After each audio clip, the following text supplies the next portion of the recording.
What happens when one of Hollywood's most beloved actors, a man known for his deep reflections, magnetic charisma, and unmistakable Texas charm, walks straight into the roaring cage of daytime television, only to be blindsided by a question so loaded it could detonate a career? Before we dive into this incredible story, make sure you hit that subscribe button and let me know in the comments what you think really caused Matthew McConaughey to completely lose it on live television. What unfolds next isn't your standard celebrity Q&A. It's a full-blown exposé of media manipulation, a live unmasking of the tricks and traps that keep audiences spellbound. This is the story of the day Matthew McConaughey stepped onto the View set, face-to-face with Joy Behar's carefully planned ambush, and delivered a response so controlled, so perfectly worded, that it instantly became a masterclass in media jiu-jitsu. Before we dive deep, understand this. What you're about to see isn't just a famous actor dodging a tricky question. It's not another viral TV spat crafted for social media clicks. This was the moment when the curtain got ripped open, revealing how modern political media really works. It was when a Texas-born Oscar winner turned the tables and reminded an entire panel of seasoned journalists that not everyone in Hollywood plays by their script. The confrontation lasted only seconds. One question, one devastating reply.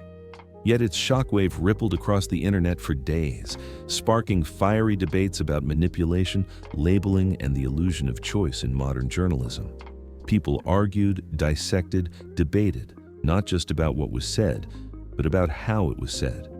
Could it be that McConaughey, the man known for his easygoing charm, had just outplayed the very system that thrives on trapping public figures in sound bites?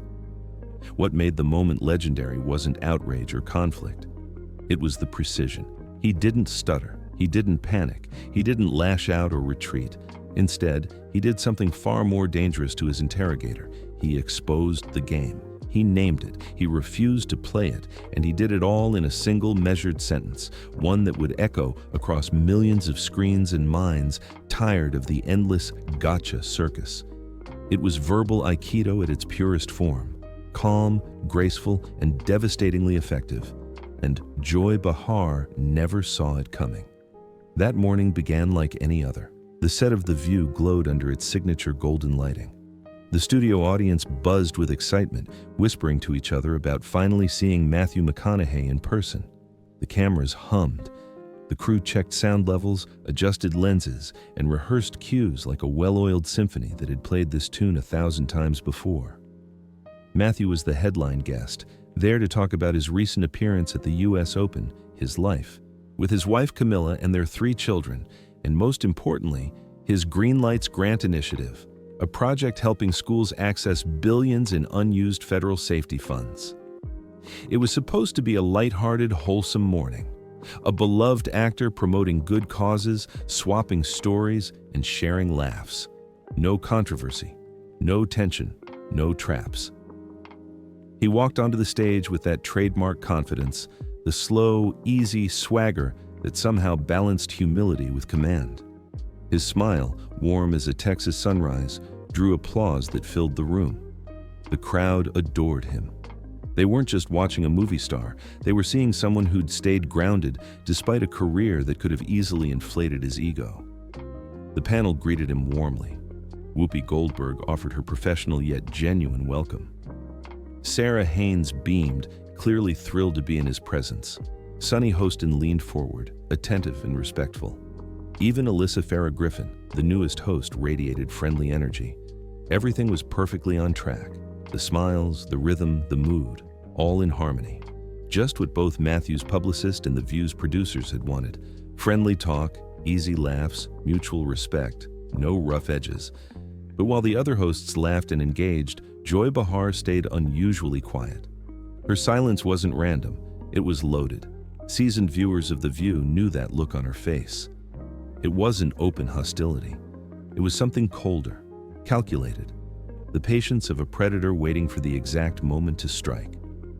She smiled at all the right times, nodded with convincing interest, and maintained the perfect illusion of warmth. But behind those polite gestures, something darker was brewing. She was plotting. You could almost see her assembling the pieces of an ambush in her mind, aligning timing, tone, and trap. Matthew didn't sense it yet. How could he?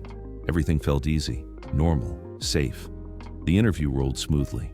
Talk turned to the US Open, how Matthew had been spotted in Novak Djokovic's box during the final.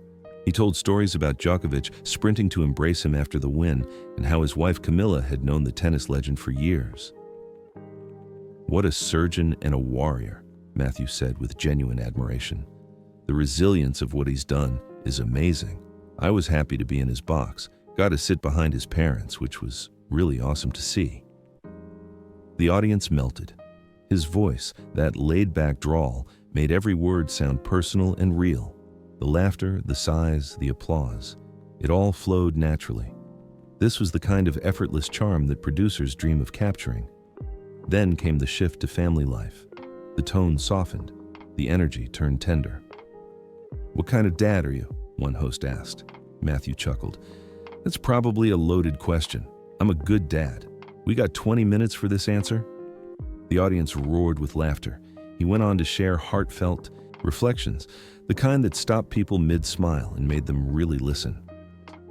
"Being a dad was the only thing I ever knew I wanted to be," he said. "At 8 years old, I remember shaking hands with my dad's friends, big, strong men. I noticed they were all fathers. I thought, that's when you become a sir." A hush fell over the room. No movie promotion, no PR spin, just truth.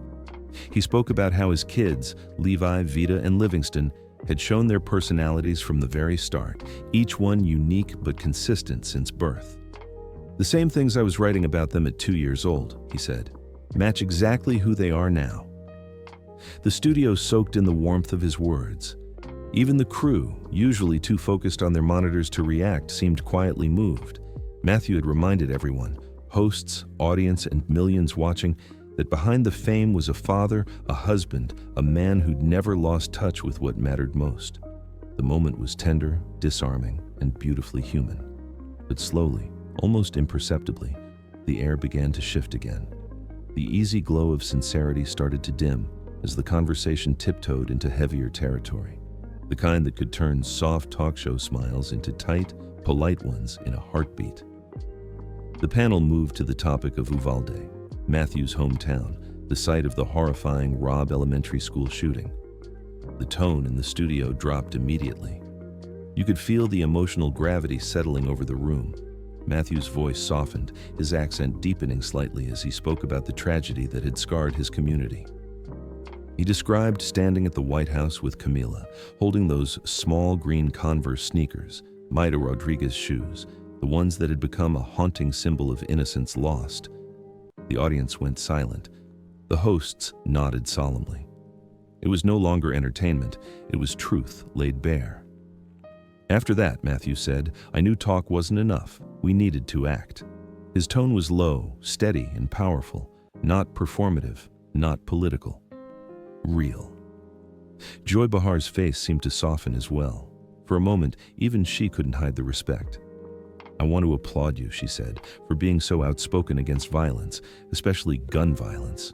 Her words sounded sincere, her tone gracious. The audience applauded quietly. The panel wore small green pins in support of his advocacy. It was a rare, almost sacred moment of unity. And that's when Matthew leaned in, not as an actor, but as a man on a mission, and started describing his Greenlights Grant initiative. His words painted vivid pictures, small-town school administrators struggling to fill out 50-page federal grant forms, districts so underfunded that superintendents were also driving buses and teaching gym. His delivery was calm, but urgent. "They want to use the money," he said, "but the process is intimidating. And if we don't use it by 2026, it could vanish." He smiled briefly, that famous grin easing the weight of his words. "I mean, I can barely fill out a customs card without scratching it out twice."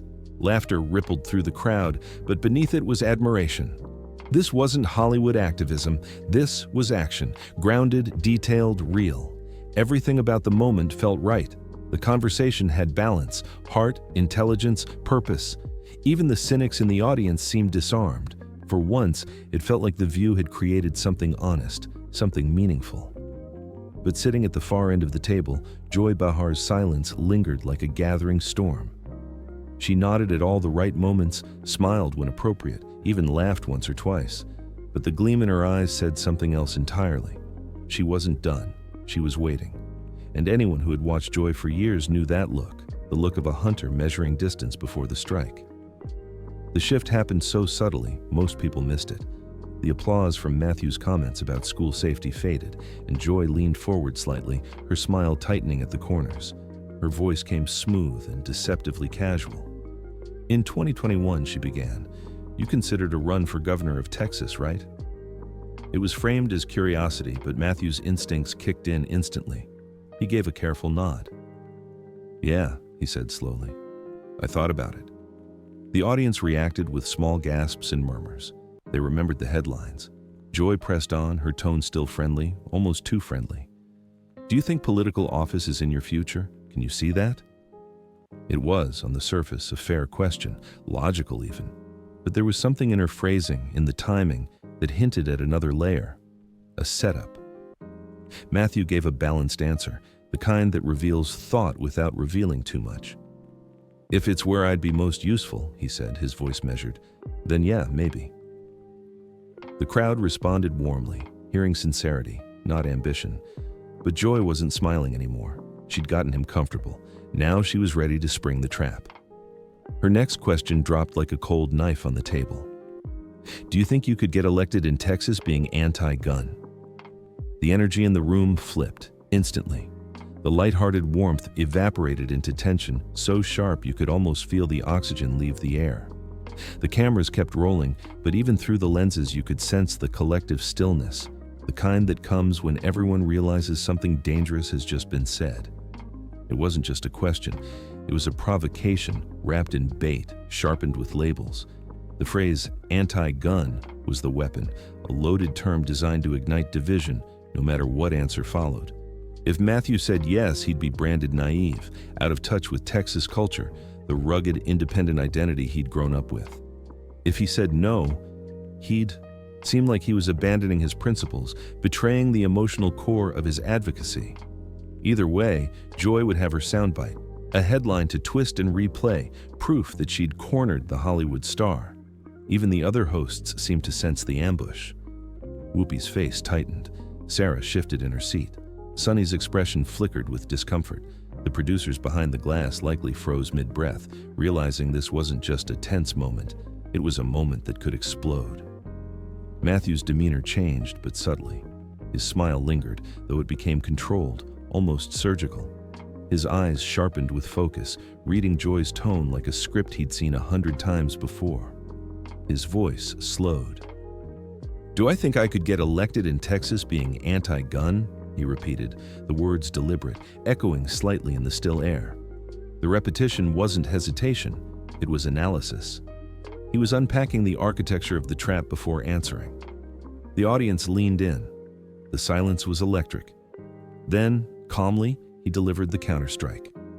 "One thing about me in politics," he said, pointing gently toward Joy for emphasis, "is to give you a direct statement right there, is playing a game that I'm not interested in playing." The studio froze, not in confusion, but in awe. You could almost hear the collective inhale, the audience realizing they had just witnessed something extraordinary. Matthew hadn't raised his voice, he hadn't deflected or dodged. He had done something far more powerful. He'd identified the manipulation and refused to take part in it. For a long second, Joy didn't move. Her expression flickered, surprise, then disbelief, then something dangerously close to admiration.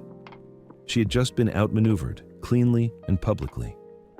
A woman known for quick wit and sharp comebacks sat speechless, her trap dismantled in real time. The other hosts exchanged glances. Whoopi's eyes widened slightly. She knew gold when she saw it. Sarah looked as if she wanted to clap. Even Sonny leaned back, silently acknowledging that the actor had just executed a perfect tactical checkmate on live television. The audience didn't cheer. They didn't need to. The silence itself was the applause. Matthew hadn't just avoided the question, he'd turned the mirror back on the media itself. He'd refused to be boxed into a narrative that wasn't his. It was elegance disguised as simplicity, a line that exposed the machinery behind every loaded question in modern political journalism. And the beauty of it? He hadn't attacked, he hadn't mocked. He'd stayed calm, composed, and unshakably authentic, the very things the media often can't control. ChatGPT said, "The silence that followed Matthew's words was unlike anything the studio had ever experienced. It wasn't just quiet, it was heavy, almost sacred, the kind of stillness that swallows every stray sound and holds it hostage." Joy Behar blinked once, twice, her mouth half open as if searching for a comeback that refused to arrive. For the first time in years, her famous quick tongue failed her. You could almost see the thoughts flickering behind her eyes, the calculations collapsing, the script burning to ash in real time. She had set the stage for an ambush, but the guest she'd expected to trap had just rewritten the scene. Matthew stayed perfectly still, his finger still lightly pointed in her direction, his posture relaxed but unyielding. The calmness of his voice had a strange power. It wasn't defensive, it wasn't angry, it was something far more dangerous for someone like Joy. It was confident truth. It told everyone in the room, "I see the game, I understand it, and I refuse to play it." That kind of composure isn't just disarming, it's devastating. It turned her aggression into emptiness, leaving her with nothing to swing at but air. For a moment, no one dared breathe. The camera operators didn't move. The audience sat frozen, wide-eyed, caught between admiration and disbelief. And then, the shift, that almost imperceptible moment when realization swept through the room. They understood. They knew they had just witnessed something rare. The curtain pulled back on the entire spectacle of modern journalism. The panel, usually quick with chatter, sat silent. Even Whoopi, the unflappable moderator, looked impressed, a faint smile playing on her lips as if to say, "Well, that just happened." Joy tried to recover, shifting in her chair, forcing a chuckle that came out too thin, too late. But it didn't matter. The damage was already done. The balance of power in that studio had flipped completely. The hunter had become the hunted. Her silence wasn't just a pause, it was proof of defeat. She had walked straight into her own trap, and Matthew had simply, gracefully, stepped over it. The brilliance of his move was its simplicity. He hadn't avoided the question, he'd dismantled it. He hadn't answered within her frame, he'd exposed the frame itself. He'd shown the audience how the game was played, and in doing so, refused to be reduced to a headline. That was the real magic, the kind of intelligence that doesn't need volume to command attention. Joy's face shifted again, her expression softening into something almost like respect, but it was too late to reclaim control. The audience's body language had changed, leaning toward Matthew, not her. The energy belonged to him now. His refusal wasn't just an act of defiance, it was liberation. He'd done what so many public figures wish they could do, walked through a loaded question without letting it define him. Whoopi finally stepped in, her professional instincts kicking in to steady the show. She smiled, clearing her throat. "Well," she said with a small grin, "that's one way to answer."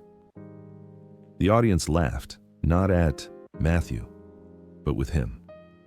It broke the tension, allowing everyone to exhale, though the undercurrent of awe remained. Joy tried to redirect the conversation, tossing out a lighter follow-up question about his book, Greenlights, but it fell flat. The spark was gone. Everyone knew the real story had already been written. As the cameras kept rolling, the other hosts subtly reoriented the discussion, asking about his ongoing projects and his foundation's future plans. Matthew answered every question with the same measured authenticity, his composure unbroken. But the energy in the room had shifted irrevocably. The interview had become something else, something bigger than promotion or celebrity. It had become a statement. When the segment wrapped, Matthew stood up, that easy smile returning as he shook hands with the panel. The audience rose to their feet, applauding not just the star they loved, but the man who'd just given them a live demonstration of integrity under pressure. He waved, gave a small bow, and walked off the set as the cameras faded to commercial. But the moment wasn't over, not even close. Within minutes of the episode airing, social media erupted. The clip, those few seconds where he'd called out "the game," began spreading like wildfire. Twitter lit up with posts dissecting his composure. Instagram reels replayed his calm delivery on loop, adding dramatic music, slow zooms, captions like, "When you refuse to be manipulated." TikTok flooded with edits of Joy's stunned silence. Commentators from every corner of the political spectrum weighed in. Conservative voices praised him for standing up to what they called mainstream media traps. Liberal writers applauded his nuance, calling his approach an antidote to the outrage economy. And centrists, the weary middle of America, simply called it refreshing. It was as if one short sentence had given everyone permission to breathe again. Media analysts began breaking down the footage frame by frame, analyzing his posture, tone, eye contact. One headline read, "Matthew McConaughey outsmarts The View in 10 words flat." Another declared, "The day the trap failed." Clips circulated faster than the network could keep up. For Joy, it was a rare stumble. For Matthew, it was an accidental rebranding, from charming Hollywood icon to symbol of unshakable authenticity. What struck people wasn't what he said, it was what he didn't do. He didn't take the bait, he didn't let someone else decide the meaning of his words. In a time when everyone is pressured to declare allegiance to one side or another, Matthew's refusal became an act of rebellion. His quiet confidence said what millions felt but couldn't articulate. Not everything is black or white, and not every question deserves an answer on someone else's terms. That, more than anything, is why the moment went viral. People were tired of traps disguised as interviews, of debates that divided more than they informed. Matthew's calm rejection of the game was a kind of revolution in miniature, a single spark of dignity in a circus that thrives on chaos. Joy Behar, to her credit, finished the show with poise. She smiled, kept the conversation moving, cracked a few jokes. But the look in her eyes told another story. She knew what everyone else knew, that something had shifted. Her signature power move had met its match. For once, the script wasn't hers to control. And Matthew? He didn't gloat. He didn't post follow-ups or issue statements. He simply walked away, a little smile on his face as if to say, "That's not my game." The clip's explosion across the internet didn't fade overnight. It grew, spreading like wildfire, feeding on every platform, every timeline, every conversation that hungered for something real. For once, it wasn't just about celebrity gossip or political sides. It was about the collective exhale of a culture suffocating under forced narratives. Matthew McConaughey hadn't just answered a question, he dismantled a system, one that had long thrived on cornering people into boxes too small to hold their humanity. The internet was ablaze with reaction videos. Commentators, influencers, and journalists all seemed to agree on one thing. It wasn't just what he said, it was how he said it. Calm, grounded, fearless. There was no performance, no smirk, no spike of ego. Just truth delivered like a scalpel, sharp, clean, and surgical. Viewers described watching that moment as cathartic, liberating, even spine-tingling. For a society used to shouting matches and viral outrage, seeing someone refuse to play the game was more shocking than any argument could ever be. Political pundits dissected the clip endlessly. Conservatives saw a man standing up to media bias. Liberals saw a thinker refusing to surrender complexity to talking points. And the millions caught in the middle saw a rare kind of sanity, someone speaking not from ideology, but from principle. In that single exchange, Matthew became something more than an actor.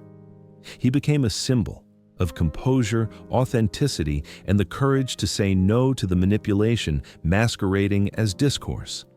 Every few hours, new think pieces appeared. Titles like The McConaughey Method, How to Beat the Soundbite Trap, or When Refusing to Play Becomes the Smartest Move in the Room dominated headlines. Analysts praised how his body language never faltered. The relaxed shoulders, the direct gaze, the deliberate tempo of his voice. It was the kind of poise that couldn't be staged because it came from conviction. He wasn't trying to win, he was trying to stay real.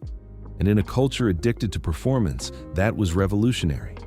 Even Joy Behar's critics, and she had many, admitted the ambush had been clever. It was designed perfectly, the timing, the phrasing, the hidden assumptions. But it hadn't accounted for someone who simply refused to accept the premise. That was the brilliance of Matthew's move. He didn't counterattack, he didn't justify, he didn't apologize. He did something infinitely more powerful.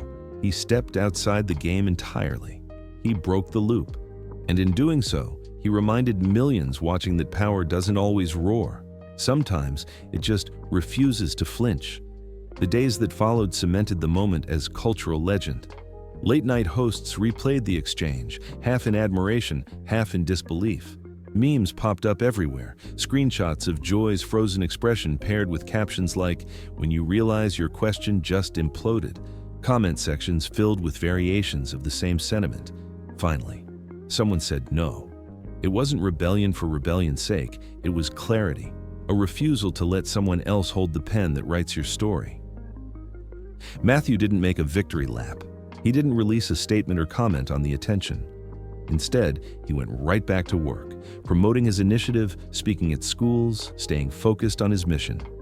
That, in itself, spoke louder than any response could have. He hadn't said those words for shock value. He'd said them because he meant them. He had nothing to prove, and that authenticity only made the moment grow stronger with time. Weeks later, in a quiet interview unrelated to the viral storm, Matthew was asked indirectly about the incident.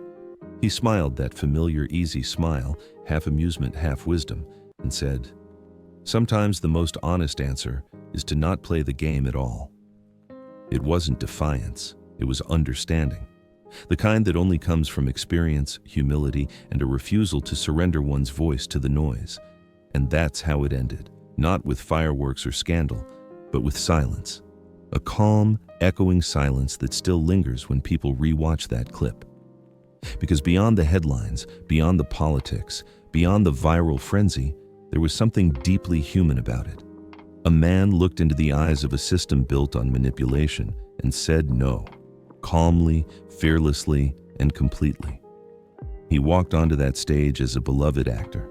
He walked off as something far greater, a reminder that you don't owe anyone your surrender. That real power doesn't come from shouting the loudest. It comes from knowing when not to play. And that single moment, that one sentence, will forever stand as proof that truth, spoken quietly but firmly, can still silence the noise of an entire machine.